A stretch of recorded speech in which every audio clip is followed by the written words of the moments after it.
Association of physicians of इंडियाच्या वतीनं 3 आणि 4 फेब्रुवारी रोजी कोल्हापुरात कॅपेकॉन 2024 परिषदेचं आयोजन करण्यात आलंय। या परिषदेला पश्चिम महाराष्ट्रातून 350 फिजिशियन्स उपस्थित राहणार आहेत, अशी माहिती कोल्हापूर शाखेचे अध्यक्ष डॉक्टर प्रकाश सरबिद्रे यांनी पत्रकार परिषदेत दिली। असोसिएशन ऑफ फिजिशियन्स ऑफ इंडियाच्या कोल्हापूर शाखेची वार्षिक परिषद 3 आणि 4 फेब्रुवारी रोजी कोल्हापुरात होणार आहे। कोल्हापूर असोसिएशनचे अध्यक्ष डॉक्टर प्रकाश शिरबिद्रे यांनी पत्रकार परिषदेत याबद्दलची माहिती दिली।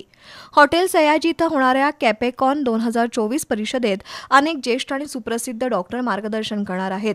Doctor Shrikant Solav, doctor Amit Dravid, doctor Swanand Gholap, doctor Sunil Sathe, doctor Vikram Londhe, doctor Akash Shukla, doctor Abhay Bhave, doctor Shrinivas Gokulnath यांचं मार्गदर्शन होणार असून वैद्यकीय विश्वातील नवतंत्रज्ञानाची देवाणघेवाण केली जाईल।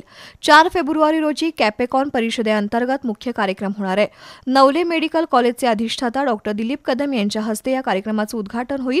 तसंच डॉक्टर एस.के. कुलकर्णी यांच्या स्मरणार्थ डॉक्टर दिलीप कदम यांचं व्याख्यान होणार आहे। या परिषदेला पश्चिम महाराष्ट्रातून सुमारे 300 फिजिशियन्स उपस्थित राहतील।